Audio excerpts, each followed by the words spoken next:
تو اسلام ایک بار یہ نہیں آیا ہے نا، آہستہ آہستہ آیا اسلام، آہستہ آہستہ آیا۔ تو اس وقت زمانہ ایسا تھا کہ پہلے نصرانی تھے، حضرت عیسیٰ علیہ السلام کے ماننے والے، اگرچہ بہت اس میں تحریف ہو چکی تھی، تبدیلی ہو چکی تھی۔ حضرت عیسیٰ علیہ السلام کے اور حضرت موسیٰ علیہ السلام کے ماننے والے یہود و نصارہ تھے، تو اپنے اپنے اعتبار سے اپنی کتاب جو بھی بنائے تھے اس میں تبدیل رد و بدل کیے تھے، اس حساب سے وہ لوگ عمل کرتے تھے۔ اچھا، ہمارے نبی سے پہلے سارے نبیوں کا قبلہ بیت المقدس تھا، ہے نا، کہاں تھا؟ بیت المقدس۔ اور سب نبی حضرت ابراہیم علیہ السلام کے اولادوں میں حضرت اسحاق علیہ السلام اور حضرت اسماعیل علیہ السلام، دو بیٹے ہیں۔ تو حضرت اسحاق علیہ السلام سے جو نبی آئے ان کی اولاد کو بنی اسرائیل کہتے ہیں۔ کیا کہتے ہیں؟ کہتے ہیں نا، بنی اسرائیل۔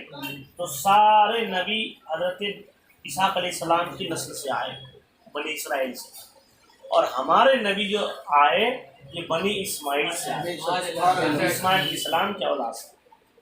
تو اب ان کو یہ تھا کہ جو سید المرسلین ہے، جو نبیوں کی امام، مثال کے طور پر ابھی خاندان کی کوئی بات ہوتی ہے کہ بھائی جیسے کہ ہر انسان چاہتا ہے کہ ہمارے رشتہ دار لیڈر بنے، انسان کی خواہش رہتی ہے نا، لیڈر کون بنے، ہمارے لیڈر بنے۔ اب وہ لوگ یہ چاہتے تھے کہ جب سارے نبی حضرت ابراہیم علیہ السلام کے بعد سارے نبی بنی اسرائیل سے آئے، تو آخری نبی جو نبیوں کے سردار ہے وہ بھی ہماری قوم سے آئے، ہے نا۔ اور حضرت اسماعیل علیہ السلام کی اولاد میں سے سرکار تشریف لے آئے، تو بعض لوگوں نے ان کو یہ بھڑکا دیا، کہہ رہے تمہاری جب سب نبی ادھر سے آئے تو یہ کیسے ادھر سے آ جائیں گے، ہے نا۔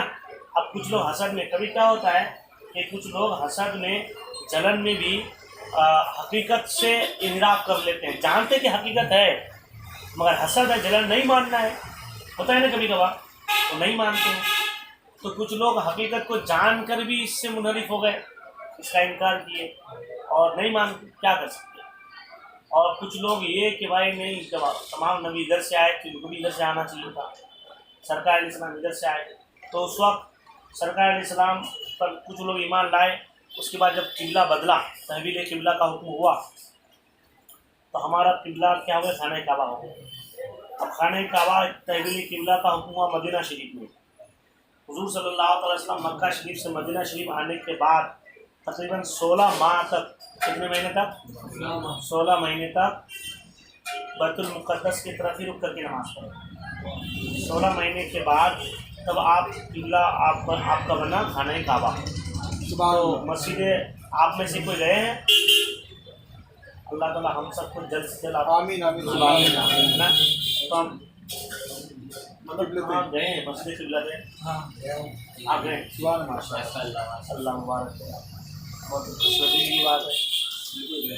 تو مسجد قبلتین ہے، وہاں پہ 2 قبلہ ہے، یعنی آج بھی ممبر بنا ہوا ہے نا، چلو تو پڑھے ہیں تو یعنی سرکار علیہ السلام نماز پڑھ رہے تھے بیت المقدس اس سائڈ میں، اتر سائڈ میں، شمال کی طرف۔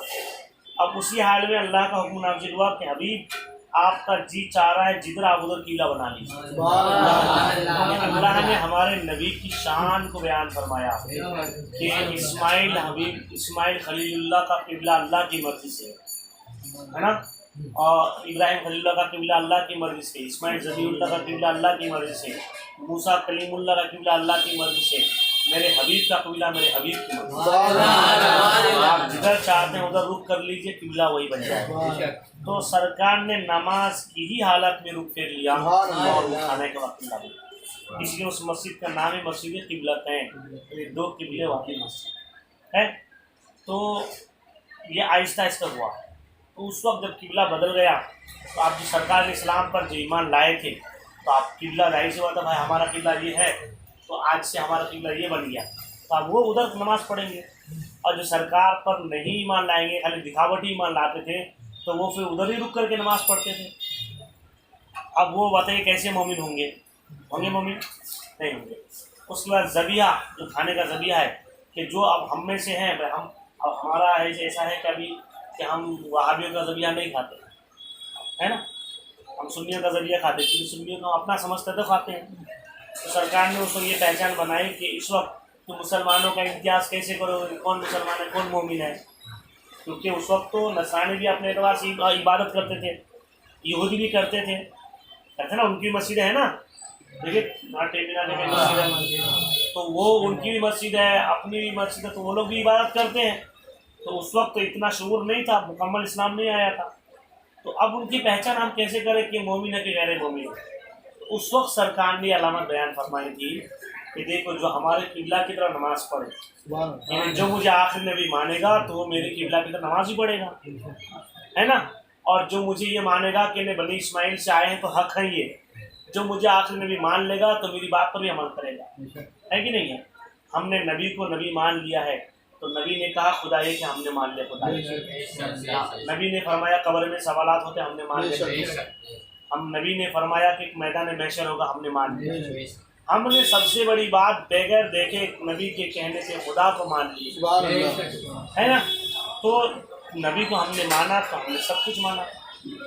تو سرکار نے فرمایا جو ہمارے قبلہ کی طرف رک کر کے نماز پڑھے، یعنی آج کی یہی پہچان ہے کہ ہمارے قبلہ کی طرف جو نماز پڑھ رہا ہے وہ مومن ہے. یہ اس وقت کی پہچان ہے کہ نہیں ہے. اب جب اسلام اور بھی آیا، جیسے مثلا شراب ہے، شراب ایک ساتھ حرام کا حکم نہیں ہوا ہے نا. پہلے نشے کے قریب، شراب کیسا ہے کہ شراب پی کر کے نماز کے قریب مت جاؤ، لا تقربوا الصلاۃ وانتم سکریٰ، تم نشے کی حالت میں رہو تو شراب کے قریب مت جاؤ، ہے کہ نہیں ہے. تو آہستہ آہستہ حتیٰ کہ پہلے شراب، حتیٰ کہ ایک صحابی نماز شراب پی کر کے نماز پڑھانے لگے، قل یا ایھا الکافرون لا اعبد ما تعبدون، اے کافروں میں اس کی عبادت نہیں کروں گا جس کی تم عبادت کرتے ہو. تو وہ لا کو چھوڑ دیے، یعنی قل یا ایھا الکافرون اعبد ما تعبدون، معاذ اللہ. اس کا مطلب یہ ہوا کہ کافروں میں وہی عبادت کروں گا جس کی تم عبادت کرتے ہو. تو مطلب کتنا بدل گیا. تو شراب پی کے تو نشے کی حالت میں تھے، اس لیے تو نشہ حرام ہے نا. تو اللہ کا حکم ہوا کہ لا تقربوا الصلاۃ وانتم سکریٰ، تم نشے کی حالت میں رہو تو نماز کے قریب مت جاؤ، ہے نا. تو اس کی نماز عبادت میں جیسا تم کو جو کہنا تو چاہ رہے زبان سے کتوں نکل جائے گا. تو اس طریقے سے شراب بھی تدریجاً حرام ہوئی. تو اب وہ کیسا کہ جس طرح دین بڑھتا گیا، اب اس طریقے سے دین میں صحابہ اکرام میں مضبوطی آتی گئی، تو پھر وہ ان کے اسلام کے احکامات وجہ سرکار ان کے سامنے پیش فرماتے گئے تو اس پر عمل کرنے لگے. اب ایک چھوٹی سی مثال بس یہ آخر تک آج کی گفتگو ہے قبروں کے زیارت کے تعلق سے. آج آپ کو کچھ لوگ جو زیارت قبور کے مخالف ہیں وہ بھی آپ کو حدیث بخاری شریف کی حدیث سے دلیل دیں گے. کس سے دیں گے؟ بخاری شریف کی حدیث سے دلیل دیں گے آپ کو. تو آپ کو اگر علم نہیں ہے تو آپ کو ماننا پڑے گا. وہ کیسے دیں گے؟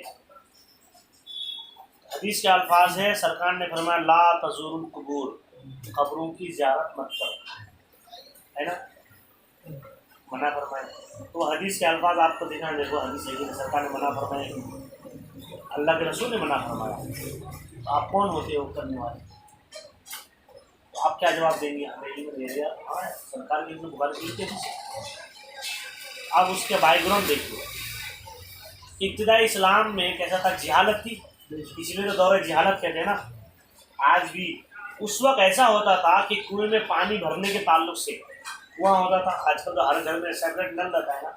اس وقت تو ایک محلے میں کنواں ہوتا تھا اور وہی سے جا کر کے پانی لے کے آتے تھے. اس سے باری لگتی تھی کہ ابھی آپ کی باری ہے کہ اس پر میری باری ہے. جیسے آج بھی کئی میونسپلٹی کا نل ہوتا ہے جو باری لگا کے مٹکے بھرتے ہیں لوگ، تو باری لگتی تھی. تو مثلا آپ کی باری میں لے لیا، اتنی سی بات کے لیے ان قبیلے میں جنگ ہو جاتی تھی اور برسوں تک جنگ چلتی تھی. تلوار نکل جاتی تھی، خون خرابہ ہو جاتا تھا، کتنے لوگ تو مر جاتے. بس پانی، اتنی جہالت تھی. بولتے نہیں کہ یار بڑی جہالت ہے ان کے اندر، دور جہالت کے اندر عمل کر رہا ہے. تو بس پانی بھرنے میں اگر تھوڑی سی ٹھنڈے ان میں اتنی جہالت تھی، اتنے کھوپڑے کے لوگ تھے، تو سالوں تک جنگ چلتی تھی. تو سرکار علیہ السلام کے زمانے میں ایسا تھا جہالت میں. تو دور جہالت میں بھی حضور صلی اللہ تعالی علیہ وسلم جب وہ ابتدائی اسلام میں سرکار کے صحابہ ایمان میں داخل ہوئے تو سرکار علیہ السلام آہستہ آہستہ ان کے اندر اسلام کی باتیں بیان فرماتے تھے. ایک بار اگر بول دیں گے بھائی آج اسلام قبول کرو تو آج سے تم کو شراب بھی نہیں پینا ہے, نماز بھی تمہیں پڑھنی ہے, زکات, ڈر لیتا یار اسلام. اچھا ایک بار بتائیے, ابو جہل نے اسلام کیوں قبول کیا؟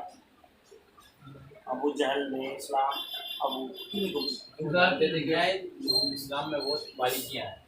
یعنی اسلام جیسے آپ آج کل کے مسلمان سمجھتے ہیں کہ چلو گوشت کھا لیے, بقرعید کی نماز پڑھ لیے, اور رمضان میں بس خوب افطاری کا سامان لے آئے. یہ اگر رسمی ایمان, اگر یہی ایمان کا مطلب ہوتا تو ابو جہل کب کا ایمان لے کے آتا؟ وہ جانتا تھا کہ اپنی زندگی کو اسلام کے ڈھانچے میں ڈالنے کا اور بدلنے کا نام اسلام, اپنی پوری زندگی کو اسلامی انقلاب دینے کا, کہ ہمارا رہنا بھی اب اسلامی طریقے سے ہونا چاہیے. رہن سہن, کھانا پینا, اٹھنا بیٹھنا, خورد و نوش, سب چیز کام و قیام, سب چیز اسلامی طور طریقے سے ہوگا. اس کا نام مسلمان ہے, اس کا نام ایمان. تو وہ سمجھتے تھے کہ اسلام لانے کا مطلب اتنا آسان نہیں کہ داڑھی رکھ لو, ٹوپی لگا لو اور بھلے نماز پڑھو یا نہ, ہے ہی نہیں صاحب. تو وہ سمجھتے تھے. تو دور جہالت میں بڑی جہالت تھی. اس میں کیا ہوتا تھا کہ جب اسلام قبول کیے تو ایسا تھا نا کہ اسلام قبول کرنے کے بعد مسلمان بھی بتوں سے محبت ہوتی تھی تو وہ آستینوں میں بت چھپا کے لاتے. دیکھو یہ جو رفع یدین کا حکم تھا یہ پہلے تھا نا, تو آستینوں میں یہ بت کی تصویر چھپا کے لاتے تھے. اتنی محبت اسلام قبول کرتے, کیونکہ کسی سے محبت فوراً نہیں ختم ہوتی ہے نا, ٹائم تو لگتا ہی نا.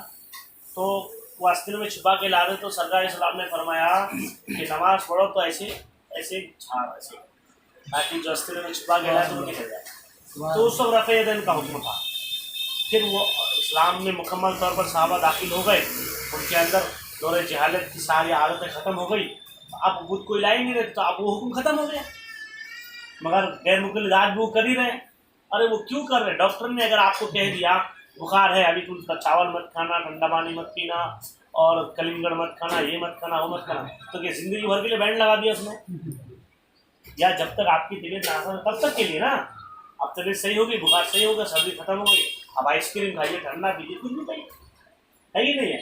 تو اب وہ وقتی طور پر جو چیز ہوتی ہے وقتی طور پر ہوتی ہے. اب اس کا ایمان مکمل نہیں تھا تو وہ تھا, اب وہ ایمان میں راسخ ہو گئے وہ لوگ, اب وہ چیز ختم ہو گئی. پہلے سے الحمدللہ اسی پر عمل کر رہے ہیں, اور غیر مقلد ہوئے ابھی بھی ہاتھ جھاڑتے رہتے. تو مسئلہ کیسا تھا کہ وہ لوگ قبروں کی زیارت کرتے تھے فخر کے ساتھ. اس وقت کیسے بہادری چل رہی تھی ادھر, پہلوانی. گاؤں میں آج بھی ہوتا نا اکاڑے کے میدان میں وہ کرتے بہادری کرتے. تو ارے میرے دادا تھے تو پورے قبیلے کے سردار تھے, اتنی جائیداد تھی ان کی, یہ دیکھو ان کی خبر ہے. تو بولا اچھا یہ میرے دادا کی خبر ہے, معلوم ہے یہ کون تھے؟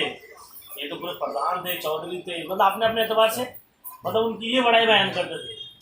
تو سرکار نے جب دیکھا کرے یہ لوگ الگ ہی طریقے سے بھاگ رہے ہیں, تو سرکار نے فرمایا کہ بھائی قبروں کی لا تزور, قبروں کی زیارت مت کرو, کیونکہ وہاں جاؤ گے تو تم کو قبر میں جا کر کے آخرت کو یاد کرنا چاہیے, تو الٹا تم تو ریاکاری کرے, فخر بیان کر, گھمنڈ کی باتیں کرتے ہیں. تمہارے اندر اور تکبر پیدا ہو رہا ہے کہ میں تو چودھری کا بیٹا ہوں, میں تو رئیس کا بیٹا ہوں, میں تو سردار کا بیٹا ہوں. تو تم اچھا ایسا کرو کہ بھائی تم مت کرو, جا منع کر دیے. پھر اس کے بعد تو جب ایمان آہستہ آہستہ لوگوں کے دلوں میں راسخ ہو گیا, صحابہ میں اسلام ایمان کی مضبوطی آ گئی, تو سرکار علیہ الصلوۃ والتسلیم نے ارشاد فرمایا بعد میں کیا, یہ حدیث آپ کو یاد رکھنی ہے جو بول رہا ہوں, نہیتکم عن زیارت القبور فزوروها الآن. سرکار کیا فرماتے ہیں, میں نے ہی آپ لوگوں کو قبروں کی زیارت سے منع کیا تھا, مگر اب قبروں کی زیارت کی قبروں کی زیارت سے انسان کو موت یاد آتی ہے. وہ جو پابندی ختم ہو گئی کہ نہیں. اب ہمیں کس پر عمل کرنا چاہیے, پہلے والے حکم پر کہ بعد والے حکم پر؟ عمل بعد والے حکم پر ہوتا ہے نا. اب یہ وہی والی حدیث, چونکہ وہ بھی سرکار کا فرمان ہے, وہ بھی سرکار کا فرمان, وہ بھی بخاری شریف کی حدیث ہے. اب وہ آپ کو وہ والی حدیث دکھائیں گے. بعد میں کیا ہوا تو یہ اب لوگ بہت جاتے ہیں, ارے ہاں سرکار نے منع فرمایا, ارے سنی لڈو ایسا کر. اور انہیں بعد کی حدیث کا علم ہی نہیں کہ سرکار نے بعد میں کیا فرمایا تھا، یہ کس وقت کی بات تھی اور یہ کب کی بات تھی۔ تو یہ ہے کم علمی کی بنیاد پر انسان کے ایمان پر لوگ ڈاکہ ڈالتے ہیں، اور بیچارے سیدھے سادھے مسلمان علم نہ ہونے کی وجہ سے گمراہ لوگوں کے جھانسے میں آ جاتے ہیں اور اپنے ایمان کو سمجھ رہے ہیں نا۔ اب یہ حدیث پر ہمیں عمل، سرکار کی حدیث وہ بھی ہے، منع والی بھی ہے، انسان کو لگ رہا ہے کہ میں سرکار کی حدیث پر عمل کر رہا ہوں، مگر ابھی سرکار کی حدیث کون سی ہے؟ بعد والی، اس پر عمل کرنا یہ ثواب ہے، پہلی والی پہ کرنا بھی گناہ ہے، کیونکہ سرکار نے منع فرمایا تھا، پھر بعد میں اس کو کینسل بھی کر دیا کہ میں نہیں منع، نہیں تو کم عن زیارت القبور، میں نہیں تم کو منع کیا تھا، لیکن اب میں فضل الان، اب تم قبروں کی زیارت کرو، اس لیے کہ قبروں کی زیارت سے موت کیا تھا، سرکار کا یہ فرمان ہوا نا، تو اب سرکار کے چاہنے والے، سرکار کی امتی کے لیے لازم یہ ہے کہ سرکار نے جو اخیر میں فرمایا اس پر عمل کرے، اس پر عمل کرنا یہ ثواب کا کام ہے، نہ کہ پہلے والی بات۔ تو یہ چیزیں ہیں حدیث میں، حدیث ایسے اپوزٹ والی بہت سی حدیث ہیں جس کے نہ ہونے، علم نہ ہونے کی وجہ سے یہ کیا کرتے ہیں، پہلے کی باتیں بتا کر کے وہ کرتے ہیں۔ اللہ تبارک و تعالی ہمیں مکمل علم حاصل کرنے اور اس پر عمل کرنے کی توفیق فرمائے، دین سیکھنا ہمارے لیے آسان فرمائے۔ اللہ تعالی ہم سب کو دین سیکھنے سکھانے کا جذبہ پیدا فرمائے۔ اللہ اس گھر میں خیر و برکت عطا فرمائے۔ آمین۔